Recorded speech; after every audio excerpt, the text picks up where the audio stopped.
If you've ever been treated like the family failure, hit that like button and subscribe right now. You're not going to want to miss what happened next. My name is Jordan Hayes, and for 26 years I was the disappointment. The sister who gave up on her potential to work retail while my younger brother Cameron built his luxury import business. The failure who managed a basic store while Cameron closed six-figure deals. The embarrassment who lived modestly while Cameron drove a Porsche and wore Rolex watches. What nobody in my family knew was that my retail job was carefully constructed cover. For the past 6 years I'd been the CEO of Meridian Supply Group, a $470 million conglomerate that controlled distribution networks for luxury goods across North America. We owned warehouses in 17 cities, exclusive contracts with 143 international manufacturers, and logistics systems that moved $2.1 billion in products annually. If you imported luxury goods in this country, watches, leather goods, high-end electronics, designer furniture, you dealt with my network. You might not know my company's name, but you paid us one way or another. And I'd kept it completely secret from every single person in my family. The decision to hide my success started 9 years ago when I was 20 and working my first job out of college. Assistant manager at a luxury retail store. I'd graduated with degrees in supply chain management and business analytics, turned down corporate positions at Amazon and Target, and took what my family considered a starter job. My father was mortified. 4 years of college to fold clothes? Cameron's already planning his import business and he's still a sophomore. He has vision. You're wasting your education. My mother sighed dramatically. I had such high hopes for you, Jordan. Cameron's going to be running an empire while you're asking people if they need help finding their size. Cameron, then 18 and bursting with unearned confidence, smirked. Not everyone can handle pressure, sis. Retail's safe. I get it. That moment crystallized everything. My family saw what they expected to see: failure, lack of ambition, playing small. They never thought to ask why someone with my credentials would choose luxury retail specifically. Because I wasn't just learning to manage a store. I was learning luxury supply chains from the inside. Where products came from, how they moved through networks, which distributors controlled which markets, where the real profit margins lived. I was mapping an entire industry while my family assumed I was just good at folding cashmere. Within 2 years I was regional manager overseeing 14 stores. Within 3 I was director of procurement, negotiating directly with international suppliers. Within 4 I'd identified a massive inefficiency. The luxury supply chain was fragmented, expensive, and controlled by outdated intermediaries who added cost without adding value. So I built something better. At 24 I launched Meridian Supply Group with $800,000. Money I'd saved aggressively and invested carefully while living in a tiny apartment and driving a 10-year-old Honda. I partnered with 3 manufacturers who were frustrated with existing distributors. We offered better terms, faster logistics, and transparent pricing. Within 18 months, we had 23 manufacturer contracts and $47 million in revenue. Within 3 years, we'd acquired 2 struggling competitors and hit $180 million. By year 5, we were doing $470 million annually with 287 employees across North America. My personal net worth exceeded $60 million. My annual compensation was $3.2 million base plus equity appreciation. I owned a penthouse downtown, purchased through an LLC. I had investment properties worth $8 million. I could have bought Cameron's Porsche with 1 month's salary and not noticed the expense. But I told my family none of it. Instead, I let them believe I was still in retail management. Regional operations sounded boring enough that nobody asked follow-up questions. I drove my old Honda to family events. I wore practical clothes instead of designer labels. I lived modestly in public while building an empire in private. I was testing something. Would my family ever value me without impressive credentials? Would anyone ever ask about my actual work, my actual life, my actual achievements? The answer revealed itself at every family gathering for 6 years. Cameron's business launched 3 years ago. Hayes Luxury Imports, specializing in high-end European goods. Watches, leather accessories, premium electronics, designer furniture. He raised $200,000 from our parents and their friends, rented a fancy office, hired a sales team, and immediately started acting like he'd built Amazon. Every family dinner became a Cameron highlight reel. His latest shipment from Italy, His newest client, a local celebrity. His growing inventory. His plans for expansion. Cameron closed a $90,000 order last week. Dad would announce to anyone within earshot. Selling Swiss watches to a jewelry chain. That's my son, always thinking big. Mom would beam. And he's only 24. Imagine what he'll accomplish by 30. Then they'd remember I existed. Jordan, you're still doing the retail management thing? Still working for that same company? Still there, I'd say with a smile. Keeps me busy. Well, it's steady work, Mom would say with poorly concealed pity. Not everyone can be an entrepreneur like Cameron. I'd watch my brother soak up the praise, his ego inflating further with each compliment. And I'd take detailed mental notes. What my family didn't see, what they couldn't see because they never looked, was what I saw in my role. Cameron's business was built on my infrastructure. Every luxury import in this region moved through distribution networks I controlled, including his. Hayes Luxury Imports used 3 primary suppliers for European goods. All 3 manufacturers had exclusive North American distribution agreements with Meridian Supply Group. Cameron didn't buy directly from European manufacturers. He bought from my regional distributors, which were subsidiaries of my company. He didn't know because the subsidiary names were different, the contracts were managed by my VPs, and the supply chain was complex enough that most small importers never understood the full network. They just knew they called a distributor, placed orders, and products arrived. Cameron was paying my company's markup on every single item he imported. His successful business was inadvertently funding my profit margins. 6 months ago, Cameron announced he was scaling up significantly.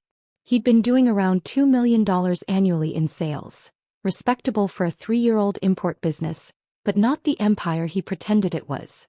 Now he wanted to triple his inventory, expand to 5 new product categories, open a showroom, and establish Hayes Luxury as the premier import company in the region.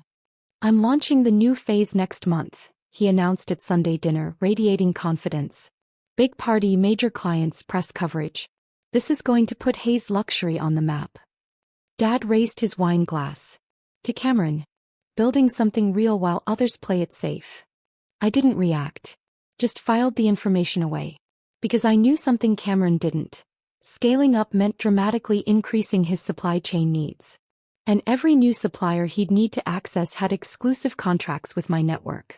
2 weeks after his announcement, my VP of Distribution, Marcus, forwarded me a routine approval request. New client expanding volume significantly. Hayes Luxury Imports. Requesting access to 12 additional product lines. Estimated $500,000 in quarterly orders. Standard terms. I stared at the request for a long moment. Hayes Luxury Imports. My brother's company, requesting approval to access more of my supply network without knowing I controlled it. Hold on this, I told Marcus. I'll review personally. I spent 6 hours analyzing Cameron's business finances. He'd submitted 3 years of financial statements as part of the expanded access application, standard procedure for larger accounts. The picture wasn't pretty. Hayes Luxury did $2.1 million in revenue last year with net profit of $87,000, a 4.1% margin. Industry standard was 12 to 15%. His overhead was too high, his pricing too aggressive, his inventory management inefficient. He'd maxed out 2 business credit lines totaling $180,000. He'd taken an additional $120,000 personal loan from our parents, which I learned from the financial disclosures, to fund his expansion. He was leveraged to the breaking point, betting everything on this scale-up working perfectly. If it didn't, if the expanded inventory didn't move fast enough, if his margins stayed compressed, if any significant orders fell through, he'd be bankrupt within 6 months. And here he was, requesting access to my premium supply line so he could dig himself deeper into debt buying inventory at my markup rates. I called Marcus. What's your assessment of Hayes Luxury as a credit risk? Borderline, he said honestly. Revenue's okay, but margins are thin and debt load is concerning. If I didn't know anything else, I'd approve cautiously with a $200,000 credit limit and 30-day payment terms instead of our standard 60-day. Do that, I said. Approve the access but with tight terms. And Marcus? If they miss any payments, I want to know immediately. Understood. I didn't block Cameron's expansion. That would have been vindictive and unfair. But I wasn't going to give him preferential terms either. He'd get the same deal any moderately risky client would get, access to products but with protections for my company. The launch party was scheduled for a Thursday evening. Cameron rented a trendy event space downtown, hired caterers, invited every potential client and industry contact he could find. The whole family was expected to attend his celebration of entrepreneurial success. I almost didn't go. But curiosity won. I dressed in my standard professional attire, elegant but understated. Black theory pantsuit, simple jewelry, minimal makeup. The outfit of someone successful who didn't need to prove it. The event space was impressive. Floor-to-ceiling windows, sophisticated lighting, bars at both ends serving premium cocktails. Display cases showed Cameron's inventory: Swiss watches, Italian leather goods, German electronics, French furniture. Probably $300,000 worth of products, all purchased through my distribution network at markups he didn't know I controlled. Cameron held court in the center of the room, wearing an expensive suit and his signature Rolex, talking expansively to a crowd of admirers. Mom and Dad flanked him like proud royalty. I arrived quietly, grabbed a glass of wine and positioned myself near the back. Observing. Drop a comment and let me know where you're watching from tonight. 20 minutes into the event, Cameron stepped onto a small stage with a microphone. The room quieted. "Thank you all for coming tonight," he began, his voice full of practiced confidence. 3 years ago, I had a vision: to bring the finest European luxury goods to discerning American clients. Tonight, we're celebrating not just what Hayes Luxury has accomplished, but what we're becoming. Applause rippled through the crowd. Starting next month, we're expanding to 12 new product categories, tripling our inventory and opening our flagship showroom. This is real enterprise-level importing, not small-time retail operations. His eyes found me in the crowd. Some people are content with basic jobs playing small. That's fine, the world needs workers. But Hayes Luxury Imports is for people who think bigger, who build something meaningful, who operate at a level where real business happens. Dad beamed. Mom wiped away a proud tear. Several guests glanced at me with pity. The entrepreneur's sister who worked retail. I sipped my wine and checked my emails. Cameron continued his speech, talking about his revolutionary approach to luxury imports, and his exclusive supplier relationships, and his industry-leading customer service. My phone buzzed. Marcus calling. I stepped into the hallway and answered. "What's up?" "Jordan, sorry to interrupt your evening, but we've got a situation. Hayes Luxury Imports just submitted their first large order under the expanded access. $127,000 in products across 8 categories. But there's a problem." "What problem?" 3 of the product lines they're ordering have minimum order quantities they don't meet individually. Normally we'd combine orders across clients to meet MOQs. But Hayes Luxury's credit terms are 30-day payment, and these particular manufacturers require payment before shipping. So we'd need Hayes Luxury to pay up front for these items, which might be a cash flow issue for them. I thought quickly. What's our normal policy? For clients at their credit tier, we require 50% deposit on orders over $100,000, balance due on delivery. Then that's what we require from Hayes Luxury. Send the invoice. Got it, Jordan. Given that this is your brother's company, I wanted to confirm you're comfortable with standard terms rather than standard terms, Marcus. Hayes Luxury gets treated exactly like any client with their risk profile. No better, no worse. Understood. I hung up and returned to the event. Cameron was finishing his speech to thunderous applause. 15 minutes later, I watched him check his phone. His expression shifted from confusion to concern. He showed the screen to someone standing next to him, probably his business partner or accountant. They had an intense whispered conversation.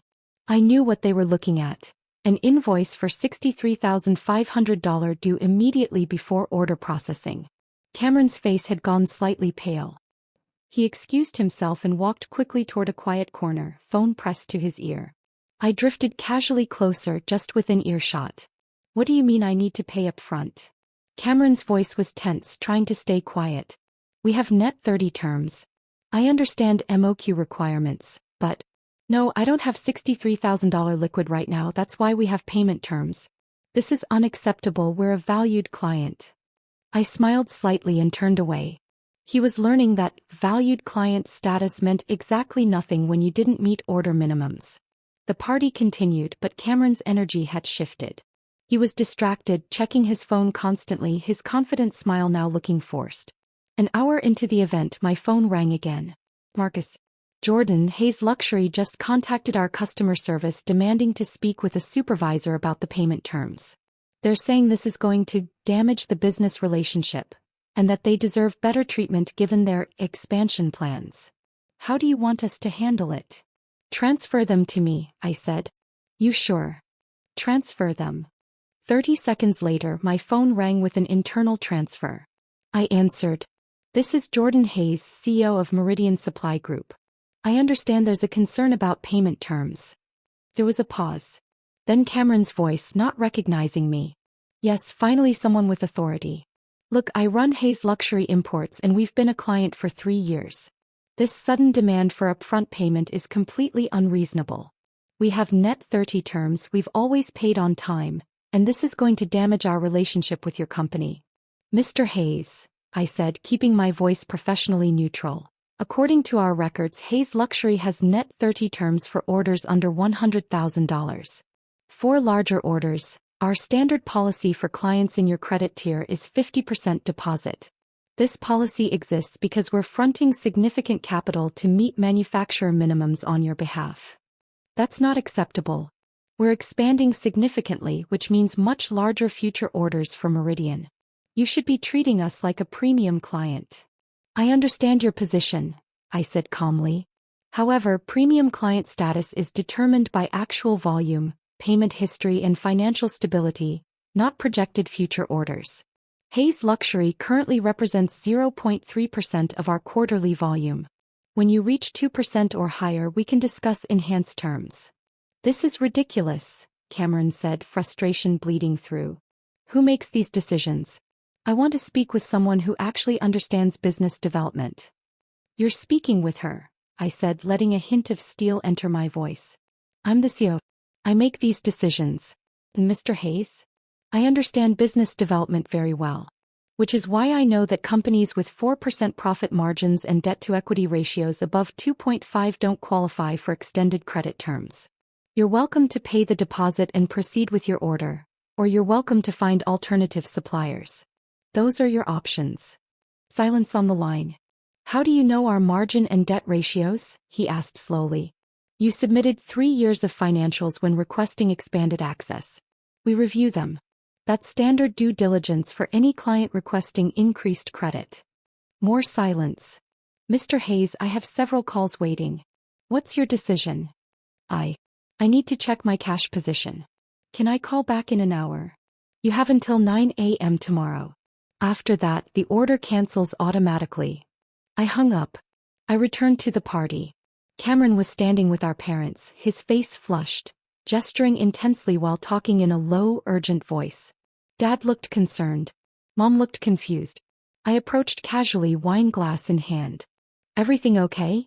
I asked innocently. Cameron glared at me. No, Jordan, everything's not okay. I'm dealing with a massive supply chain issue that could derail the entire expansion. Not that you'd understand. This is enterprise-level business problems. What kind of problem? I asked.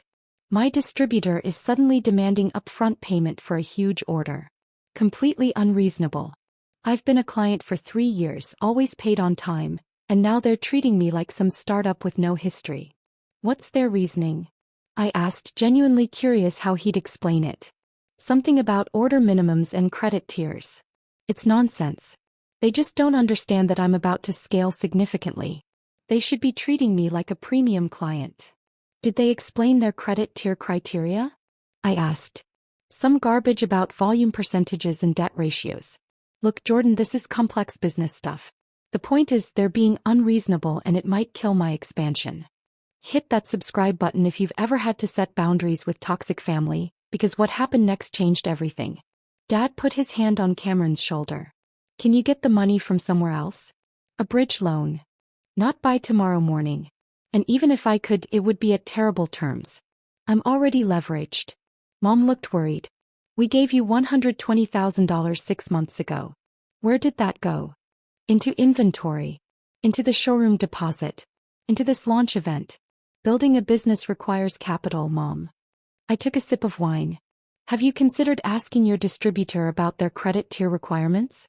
Understanding what you'd need to do to qualify for better terms. Cameron shot me an irritated look. I don't need business advice from someone who works retail management, Jordan. No offense, but you're not operating at this level. Fair enough, I said mildly. Though I am curious, who's your distributor? Meridian Supply Group. Not that you'd know them, they're B2B, not consumer-facing. Interesting name, I said. What's your contact there? Some VP named Marcus. Though I just got transferred to their CO, woman named Jordan Hayes. Can you believe that? Same first name as you. She was completely unreasonable. I nearly laughed. That is a coincidence. What did she say? Basically that I don't qualify for better terms until I'm doing more volume. Which is insane because I can't do more volume without better terms. It's circular logic. Or, I said carefully, it's standard risk management. They're protecting their capital until you prove you can handle larger orders profitably. Cameron's eyes flashed. Again, Jordan, you wouldn't understand. This is sophisticated supply chain finance, not retail operations. You're right, I said. I probably don't understand. Though I am curious about one thing. How did Meridian get your financial statements? I submitted them when requesting expanded access. Standard procedure, apparently. And they showed what? Why does it matter? Just curious what kind of financials qualify as premium client worthy in your mind. Cameron's face flushed darker. My financials are fine. $2.1 million in revenue, growing every year, positive profit. The problem isn't my business, it's their inflexible policies. $2.1 million in revenue, I repeated. What was your net profit? That's not your concern. Humor me. $87,000. Which is completely normal for a growth stage business. That's about 4% margin, I said. What's industry standard? Jordan, seriously, stay in your lane. You don't know what you're talking about. Maybe not, I conceded. Though I did study supply chain management in college. And 4% margin seems low if you're trying to convince distributors you're a premium client. Dad interrupted. Jordan, now's not the time for your college trivia. Cameron's dealing with a real crisis. Of course, I said. Sorry. I'll let you handle your enterprise-level business problems. I walked away, leaving Cameron to his panic. Over the next hour, I watched him make increasingly desperate phone calls. Calling banks about bridge loans. Calling business contacts about short-term financing. Calling his business partner about liquidating something quickly. The party atmosphere had curdled. Guests were noticing Cameron's distraction. Our parents looked increasingly concerned. The celebration of entrepreneurial success was becoming a showcase of entrepreneurial stress. At 9:30 p.m. Cameron found me near the bar. Jordan. His voice was strained. Can I talk to you privately? We stepped into an empty hallway. I need to borrow $63,000, he said without preamble. Just for 2 weeks, maybe 3. Until some receivables come in. I'll pay you back with interest. I looked at him carefully. You think I have $63,000 liquid?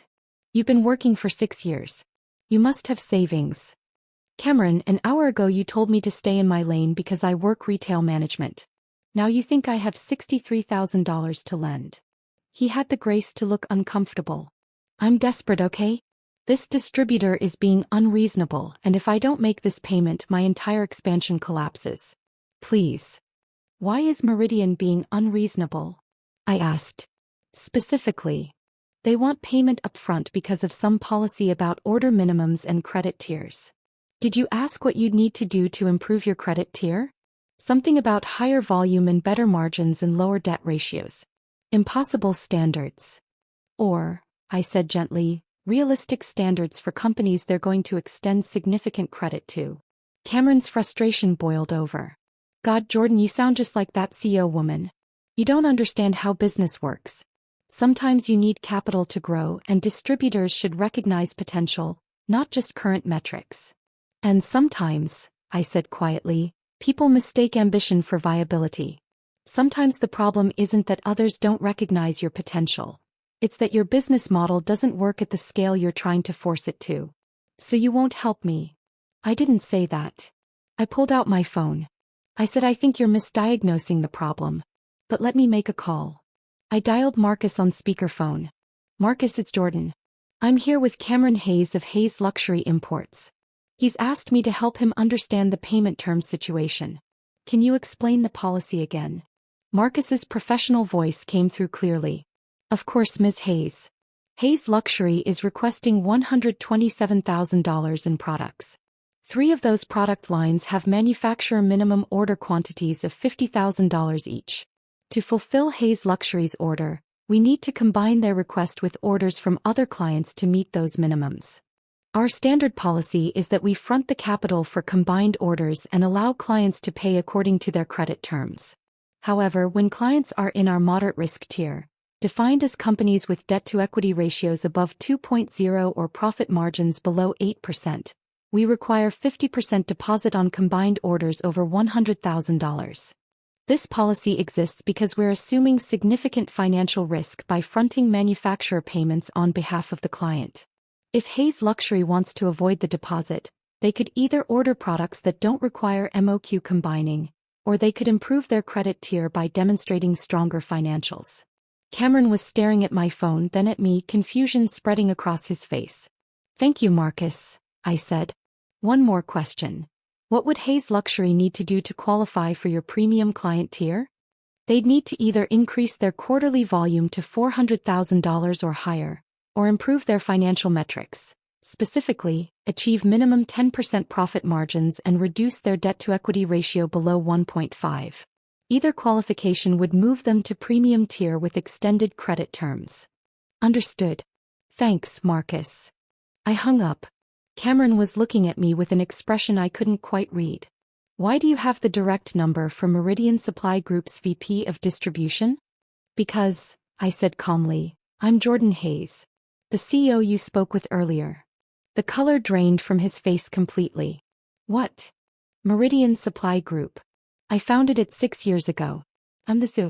I control the distribution network you've been using for 3 years. Every product you've imported has moved through my infrastructure.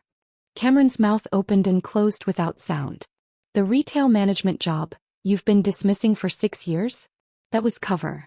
I built a $470 million supply chain company while you were in college. I employed 287 people across 17 cities. I have exclusive distribution contracts with 143 manufacturers. If you import luxury goods in this region, you pay my company's markup. I pulled out my phone and showed him my email signature.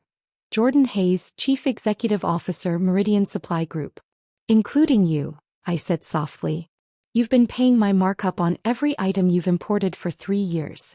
Your successful business has been inadvertently funding my profit margins. Cameron stumbled backward, his hand reaching for the wall to steady himself. That's not possible. You work retail. I worked retail 9 years ago to learn luxury supply chains. Then I built something better. While you were giving speeches about real enterprise, I was running actual enterprise operations. While you were talking about sophisticated business, I was making sophisticated business decisions, including decisions about your credit terms. The deposit requirement you're panicking about? That's standard risk management for clients with your financial profile. The credit tier system you think is unreasonable? That's how we protect $470 million in annual capital flow. The CEO who wouldn't give you special treatment? That was me, treating you exactly like any moderately risky client. Cameron slid down the wall until he was sitting on the floor, his expensive suit crumpling. Why didn't you tell us? Because I wanted to see if my family would ever value me without knowing my achievements. If anyone would ask about my work, my life, my actual accomplishments. If anyone would treat me with respect without impressive credentials. Every family dinner for 6 years, you talked about your business while I listened. Dad toasted you as someone building something real. Mom pitied me for playing it safe. You told me to stay in my lane at least a dozen times. My voice stayed level, but emotion was leaking through. Not once did anyone ask what I actually did. Not once did anyone wonder if there might be more to my story. You all just assumed I was failing because it made your success feel bigger. Tears were streaming down Cameron's face now. I'm so sorry. I'm so fucking sorry. I know you are, I said. But here's what happens next. Tomorrow morning, you're going to decide if you want to pay that deposit and proceed with your expansion, or if you want to acknowledge that your business model needs fundamental changes. If you proceed with the expansion on your current trajectory, you'll be bankrupt within 6 months. Your margins are too thin, your debt is too high, and your scale-up plan is based on optimistic projections that won't materialize. Alternatively, you could accept that Hayes Luxury needs to reset. Scale back, improve operations, focus on profitability instead of growth. Build a sustainable business instead of an impressive facade. I crouched down to his level. I can help you, not as your sister giving you a pass, but as an industry expert who's built what you're trying to build. But it requires you acknowledging reality. It requires you accepting that you don't have all the answers. It requires you treating me like someone with valuable expertise, not like your retail working sister who doesn't understand your level. Cameron wiped his eyes. What would you do? If you were me, I'd cancel the expansion. I'd focus on the 3 product categories where you have the highest margins. I'd cut overhead by 30%. Smaller office, smaller team, fewer expensive launches. I'd spend 6 months improving operations until your profit margin hit 12%. Then I'd expand carefully, one category at a time, financing through cash flow instead of debt. That doesn't sound very exciting, he said weakly. It's not, I agreed. It's boring, careful, sustainable business building. It's what I did for 6 years while you were giving speeches about thinking big. It's how you build something real instead of something that looks impressive until it collapses. I stood up. You have until 9 a.m. tomorrow to decide about the deposit. You have longer to decide about the rest. But Cameron, if you take my advice and accept help rebuilding Hayes Luxury properly, I'll provide resources, expertise, and connections. If you reject it and insist on proceeding with your current plan, I'll treat Hayes Luxury exactly like any other client. No better, no worse. Those are your options. I walked back toward the party, leaving him sitting in the hallway. The next morning, Cameron called Marcus at 8:47 a.m. and canceled the large order. He also requested a meeting with Meridian's business development team to discuss strategic restructuring. That meeting happened in my conference room 2 days later. Cameron, his business partner, their accountant, and me with my full executive team. We spent 4 hours doing brutal analysis of Hayes Luxury's operations. Every inefficiency, every margin problem, every operational issue. Cameron sat through it with remarkable humility, asking questions, taking notes, acknowledging mistakes. At the end, I presented a restructuring plan. Cancel the showroom lease. Lay off 4 of 7 employees. Exit 5 of 8 product categories. Focus exclusively on Swiss watches, Italian leather, and German electronics. The categories where Hayes Luxury had proven margins above 15%. Cut all marketing spending. Operate lean for 18 months while rebuilding profitability. If you execute this plan, I said, Hayes Luxury becomes profitable within 90 days and cash flow positive within 6 months. At that point we can discuss expansion, but careful, funded expansion, not debt-fueled gambling. Cameron looked at the plan for a long time. Then he looked at me. Will you help me? Really help, not just tell me what to do but teach me how to do it right. Yes, I said. But this is professional help, not family favoritism. You'll meet with my operations VP weekly.